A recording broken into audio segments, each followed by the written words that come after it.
Do you think every family has a villain, or is it more complicated? It was supposed to be a normal birthday dinner. Plastic folding tables draped in pastel tablecloths, potato salads sweating in plastic bowls, the faint hum of a box fan trying to outdo the July heat. It was the kind of thing our family did every year without fail, a ritual of sorts, filled with dry cake, loud aunts in floral blouses, and half-hearted congratulations over things no one really cared about.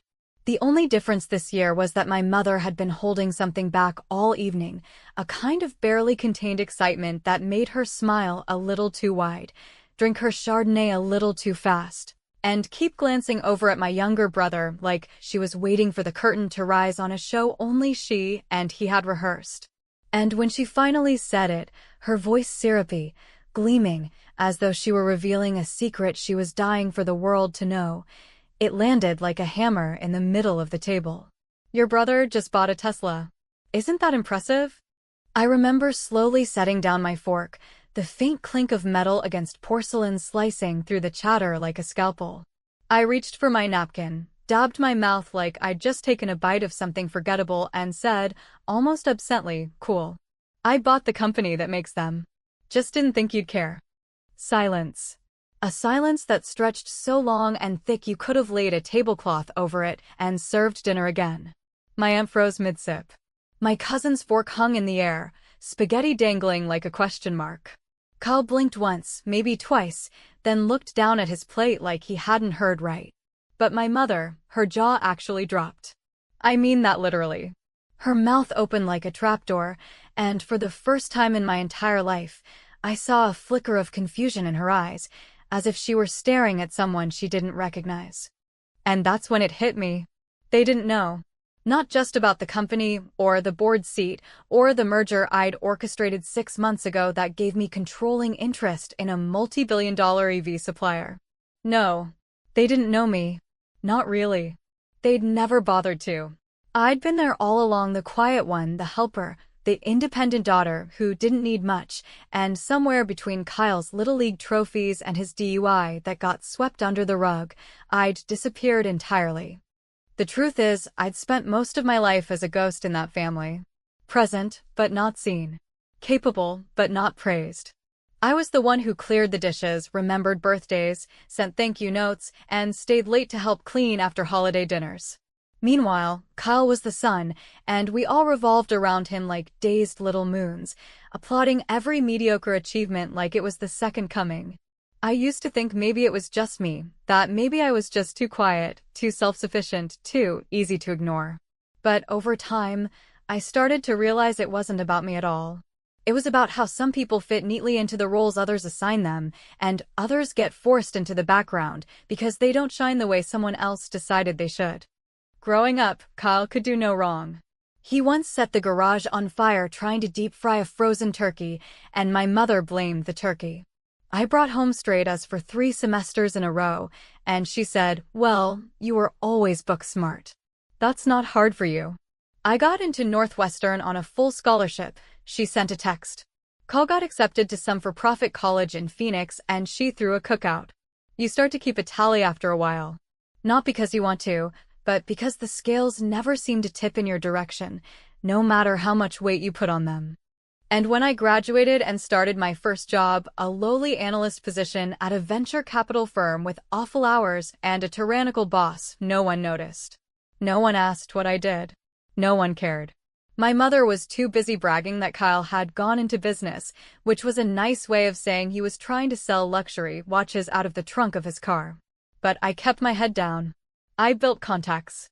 I said yes to every opportunity, worked holidays, studied in secret for certifications I couldn't afford, all while sending my mother Mother's Day flowers she never thanked me for. I remember once, early on, when I tried to tell her about a small but important deal I'd helped close, a first win in a room full of men who looked right through me. She cut me off mid-sentence to ask if Kyle had picked up his dry cleaning that week. That's when I stopped sharing. That's when I realized that some victories are better kept to yourself, at least until you're ready to use them. So when the opportunity came years later to quietly acquire shares in the company that manufactured key components for several major electric vehicle brands, I didn't announce it. I didn't even tell my closest friends. I wanted to see what it would feel like to finally win without asking anyone to clap. And I wanted to see what it would do to her, to all of them, when they realized I'd been playing a different game entirely. That moment at the table, her stunned silence, Kyle's twitching eye, the way the laughter died like someone had pulled a plug, it wasn't about showing off. It wasn't about flexing money or success or power. It was about making her feel, for once in her life, the very thing I'd felt for decades. Invisible. Small. Unseen. You know what's strange? It didn't feel good. Not like I thought it would. It felt necessary. Like breathing after being underwater for too long. Like walking away from a house on fire and realizing the warmth behind you isn't comfort, it's destruction. But I didn't walk out that night. Not yet. I stayed. I sat. I watched the room recalibrate itself around me. And I waited for her to speak. Because for the first time, I knew she had to. And whatever she said next, whatever excuse or deflection or backhanded compliment she could scrape together, it would tell me everything I needed to know about whether this was revenge or escape. But before we get there, let me take you back to how this all started. Because you can't understand that dinner unless you understand the long, bitter meal that came before it. The one I'd been choking down for over 30 years. And trust me, I remember every course. There's a strange kind of silence that lives in families like mine, not the peaceful kind, not the gentle hush of people who understand one another without words, but the heavy, invisible silence of things left unsaid for so long they've hardened into walls. Walls so high and thick that even basic love can't seem to scale them anymore. I grew up in a house where we smiled a lot, but none of the smiles ever reached the eyes, where we said, "I'm proud of you," only when other people were listening, where the idea of sitting down and talking, truly talking, about pain, about comparison, about favoritism, about what it meant to constantly feel less than, was more unthinkable than anything else. In our family, image was everything, and the image my mother clung to with clawed hands was that she had raised two successful, happy children, a perfect son who charmed every room and made her look good by proximity, and a well-behaved daughter who kept her head down, did what was expected, and never made her uncomfortable. I can't remember the first time I realized Kyle would always be the favorite, because there wasn't a first time, it was just how the world was arranged from the beginning. He was born 3 years after me, and from the moment he came home, everything tilted toward him like the world had decided he was the real main character, and I was the supporting cast.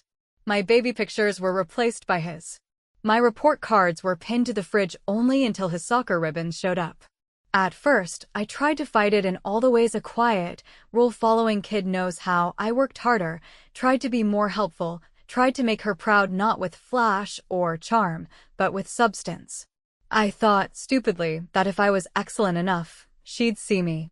But no matter what I did, no matter how much I achieved, Kyle was the story she wanted to tell at book club or church or while standing in the checkout line at Target. And the things she bragged about were always so hollow. Kyle got a new job, as a bartender who'd been fired from 3 places already. Kyle bought a new car, a beat-up Mustang that barely ran, with rims he couldn't afford and a sound system he installed instead of paying his insurance. Kyle met someone new, a girl with a nose ring and a suspicious need to borrow money. But none of that mattered. To her, Kyle was trying, Kyle was sweet, Kyle was figuring it out. And me? I was just doing fine. When I made manager at 29, after spending 6 years busting my ass in a firm that didn't promote women unless they worked twice as hard for half the credit, I brought home a bottle of wine to celebrate, told her over dinner. And she smiled vaguely and asked if I'd heard Kyle might be getting a raise soon, as if my news was just a warm-up for his maybe.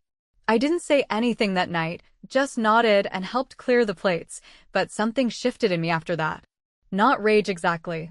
Not bitterness either, at least not yet. It was more like a resignation, like the last time you call someone who never calls back and realize, finally, that you don't owe them your voice anymore.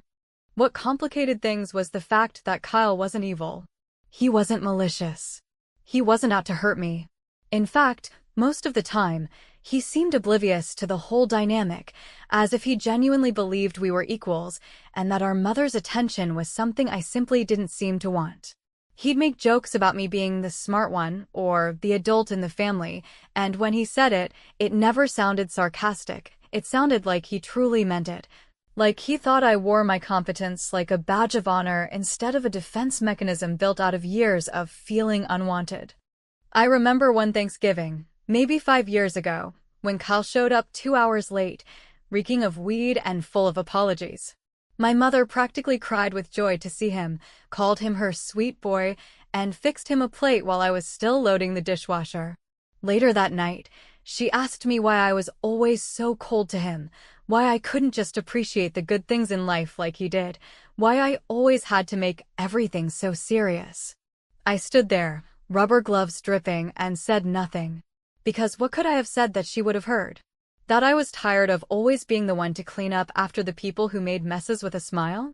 That I was tired of pretending my dignity wasn't bruised every time she looked past me?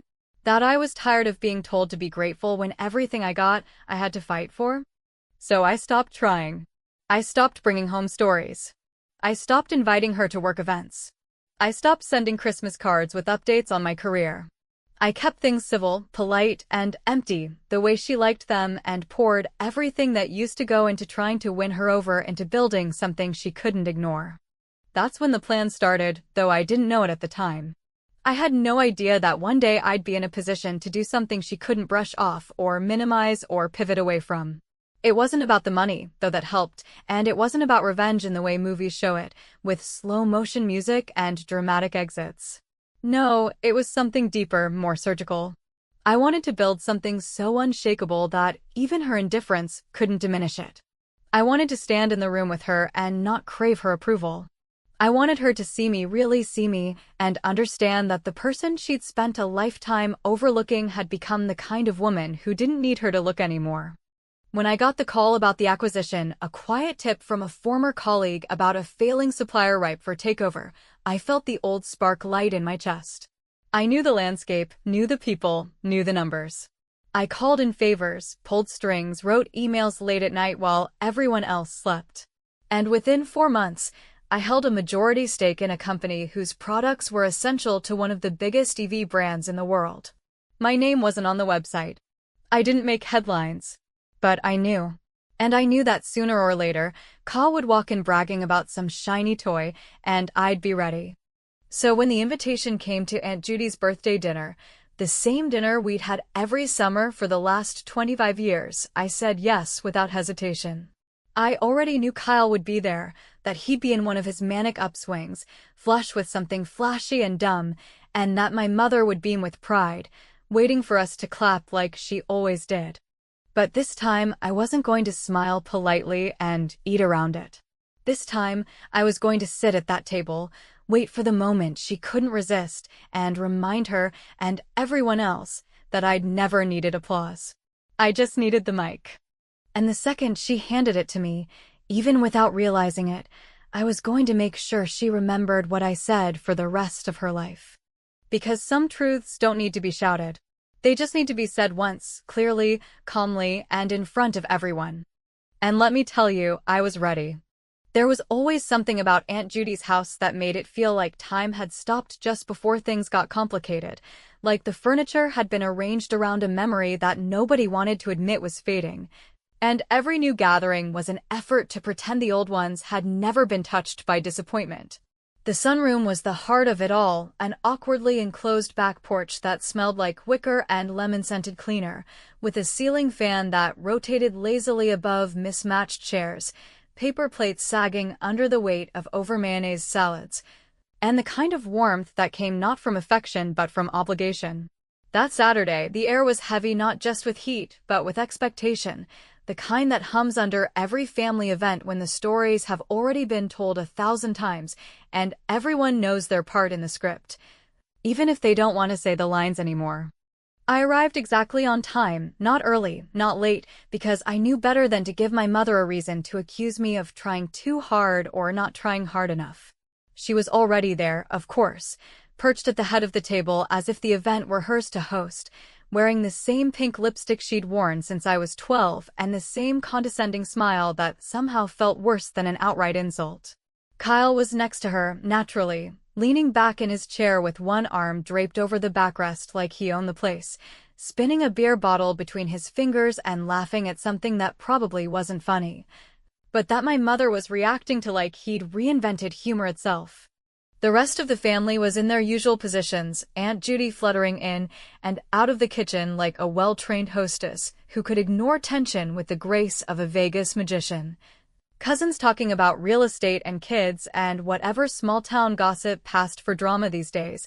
Uncles debating the merits of gas grills versus charcoal like the fate of the nation depended on it.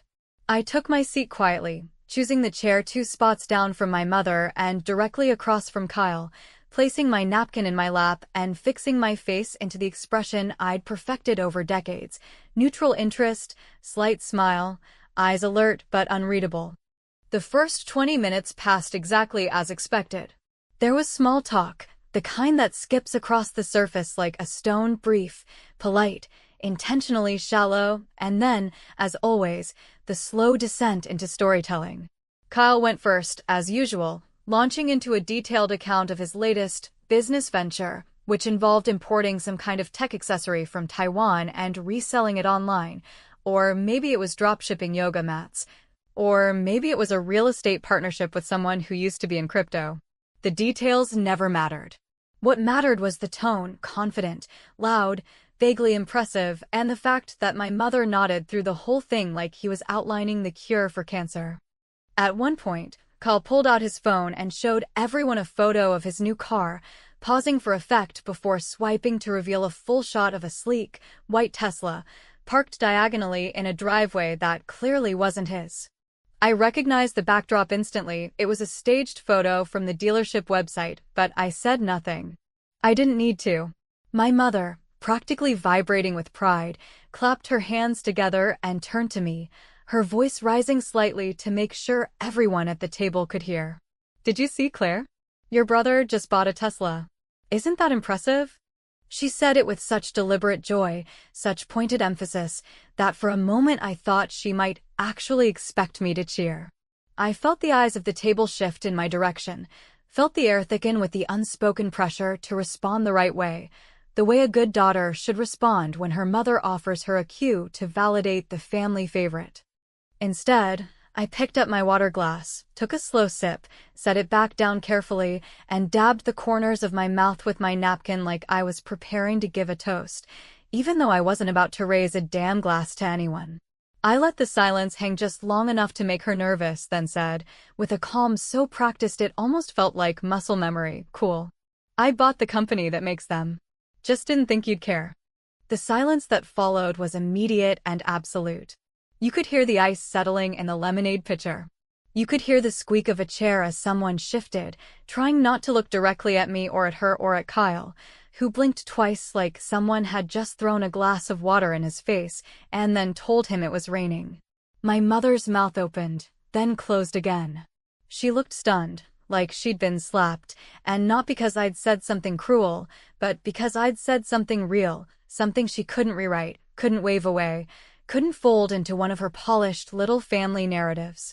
Aunt Judy cleared her throat and said something about dessert, trying to reset the mood, but it was too late. The table had shifted. The air had changed. For the first time in my life, I wasn't the background noise. I wasn't the side character.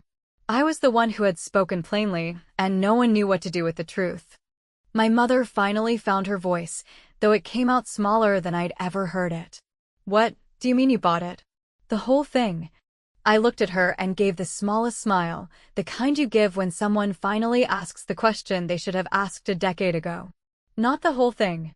Not yet. Just enough of it to make decisions."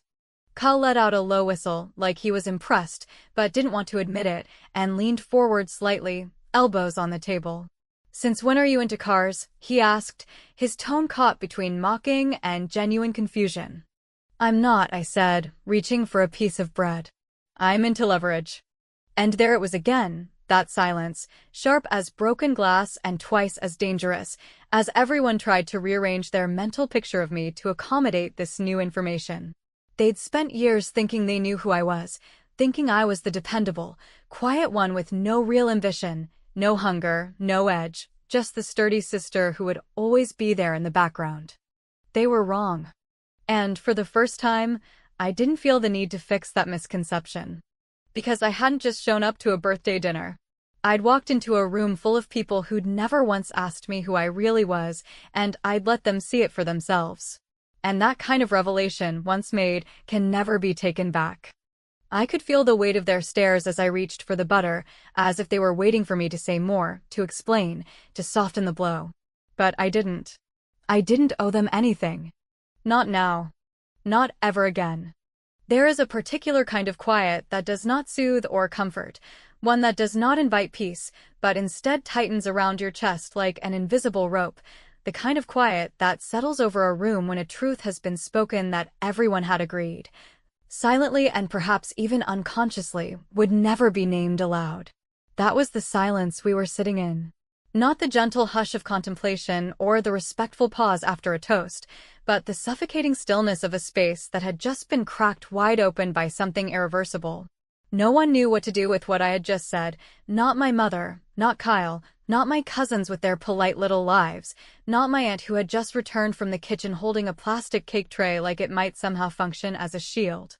My mother's eyes had gone distant and wide, as though someone had just thrown her into an ocean, and she was only now realizing she couldn't swim, and Kyle, for all his practiced bravado and effortless charm, was shifting in his chair like a boy again. Like a boy who suddenly understood he'd been holding a toy steering wheel while the real car was being driven by someone else. The years of pretense, of subtle digs and performative praise, of rewriting family dynamics around the bright, center stage glow of his endless potential, all of it had come crashing into the one thing neither of them had expected. The knowledge that I had built something quietly powerful, something far beyond the realm of holiday gossip or Facebook humblebrags, something they couldn't minimize or ignore or pretend away with a forced laugh. For a long moment, no one said anything. I didn't speak either. I simply buttered my bread and took a bite, letting the silence stretch as far as it needed to stretch. If someone had dropped a fork, it would have echoed like a gunshot. I wasn't performing. I wasn't basking. I was simply occupying space, my own space, without apology or explanation, and the discomfort it caused was, frankly, not my problem anymore. Eventually, predictably, it was my mother who broke the silence. Her voice was thinner than I'd expected, brittle like old paper, and yet it carried with it that same self-righteous undertone that had defined so much of my life growing up, that need to regain control of the narrative, to remind everyone who was supposed to be the authority in the room. So, what, Claire? You just wanted to show us all up? You thought this would be, what, a good moment to embarrass your brother. I looked at her, calm, unblinking, and tilted my head ever so slightly to the side. No, I said, my voice even. I thought it might be nice to be acknowledged for once. But clearly, even now, that's not going to happen unless I make a scene. Kyle made a noise then, a scoffing sort of chuckle that came out more defensive than amused, and leaned back in his chair like he wanted to look relaxed, though the tension in his jaw betrayed him. Jesus, Claire, you act like we've all been ignoring you on purpose. This isn't a competition. You don't need to come in here swinging just because you've got some company or whatever. We get it, okay? You're doing well. No need to nuke the party. I didn't react to him, not at first. I looked at my mother again, who was watching me now not like a daughter, but like a stranger she didn't trust.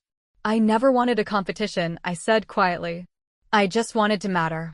But every time I tried to share something, every time I brought home good news, you dismissed it like it was expected, like being accomplished meant I didn't need praise, and Kyle's smallest steps were somehow miracles worth celebrating. She flinched at that only slightly, but enough that I knew she'd heard me. It wasn't rage I felt in that moment. It wasn't triumph either. It was something colder, deeper, the kind of weariness that comes from years of pretending that being overlooked didn't matter, from convincing yourself that it was fine to be the strong one, the independent one, the one who didn't make waves. I had carried so much silence inside me for so long that I had forgotten what it felt like to speak plainly and not apologize afterward. The table remained still. No one reached for their drinks. No one reached for dessert. The air was thick with something more honest than any of them were ready for. My mother opened her mouth to respond, but what came out wasn't what I expected. Her voice, still trembling, said, "So, this is what it was all about for you. Getting even." I paused then. Not because I didn't have an answer, but because the question revealed so much about how she saw me, how she'd always seen me, not as a woman trying to carve out a place for herself, not as a daughter asking to be heard, but as someone playing a petty game of point scoring, as someone whose entire motivation must, by default, revolve around the gravitational pull of her approval. It was astonishing, really, how even now, after everything, she still thought she was the sun. "No," I said, my voice low but steady. "This wasn't about getting even. This was about stopping the lie. The lie that I was fine with being invisible. That I didn't notice. That I wasn't affected. I came here knowing you'd make it about Kyle again, and you didn't disappoint." So I answered honestly. "That's not revenge. That's clarity." Aunt Judy, sweet, awkward, peacekeeping Judy, finally stepped forward and placed the cake tray gently in the center of the table, her eyes darting between us like a referee afraid of taking sides. "Maybe," she said cautiously, "we could just have some cake?" It was such a perfect deflection, such a quiet little offering of sugar and silence in the face of generational rot that I almost laughed. I looked around the table and saw them all doing the same dance, avoiding eye contact, straightening napkins, pretending that a little frosting and a few polite bites could smooth over what had just happened. But it couldn't. Not this time.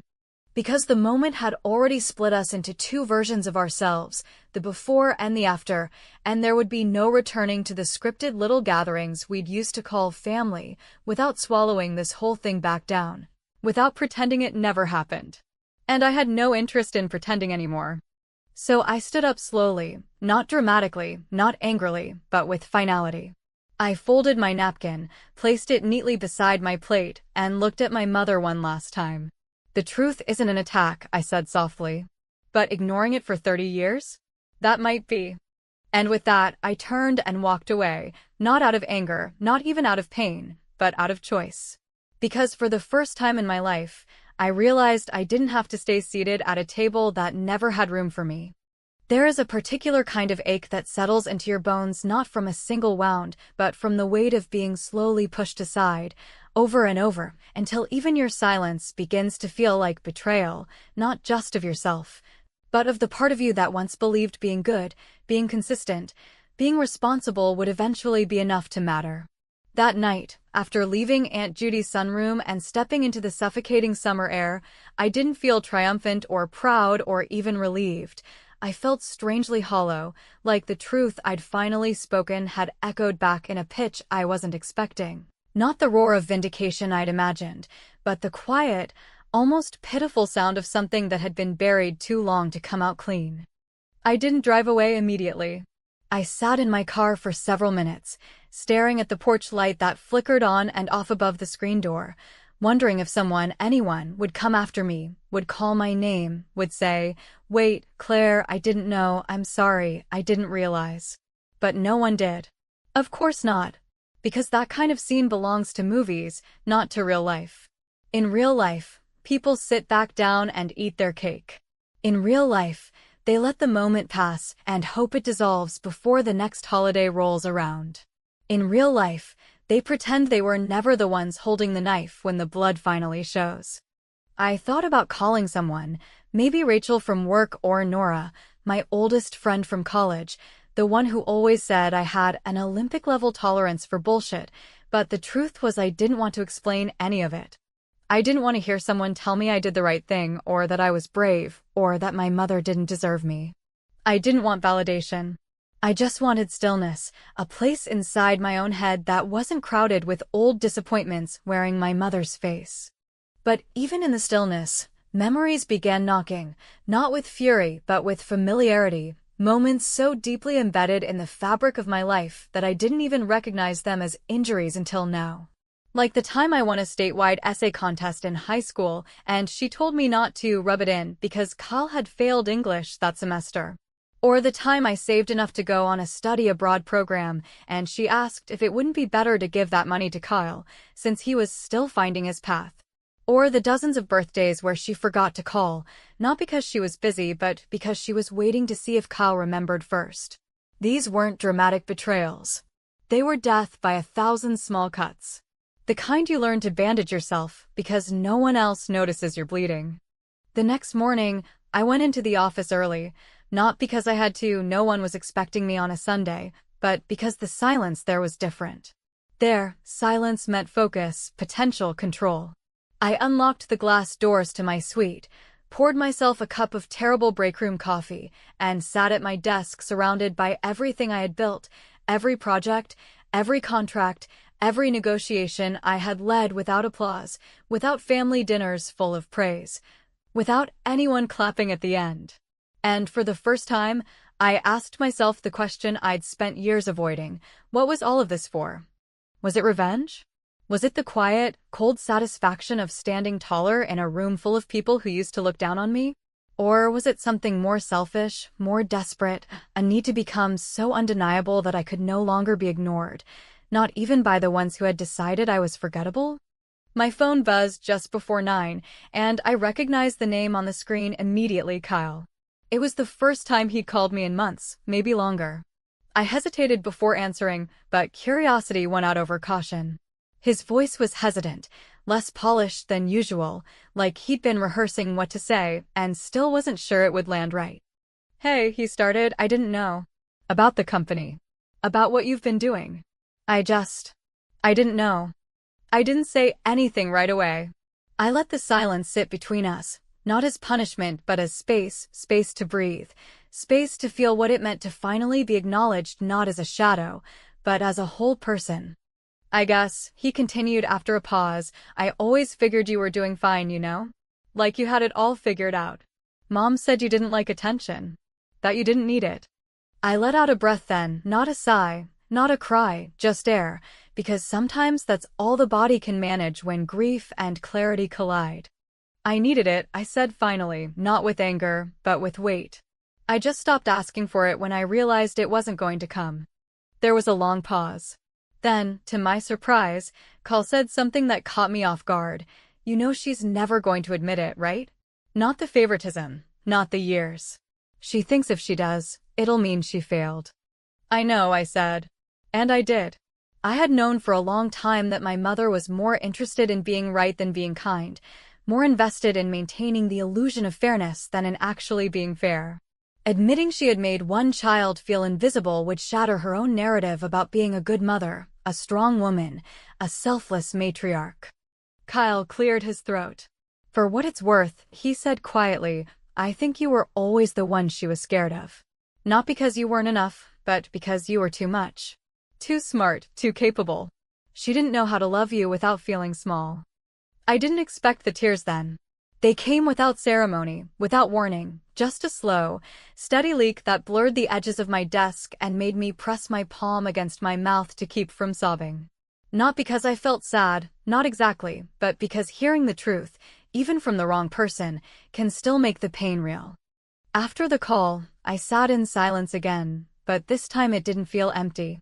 It felt like space had opened inside me, like I had finally put something down I had been carrying so long I forgot it wasn't part of me. And yet, as the hours passed, a new thought crept in, one that didn't ask for resolution, only recognition. Maybe I wasn't the villain or the victim. Maybe none of us were. Maybe we were all just trying to find warmth in a house where the furnace had been broken for years. But still, I couldn't forget what I'd said to her before I left. "You always wanted a son like Kyle," I'd told her. And as I stood at the window, watching the skyline glitter with 1,000 hollow lights, I whispered the rest of what I hadn't said out loud. "So I became the man neither of you saw coming." And whether that made me powerful or pathetic or just human, I wasn't sure anymore. All I knew was that I wasn't going back.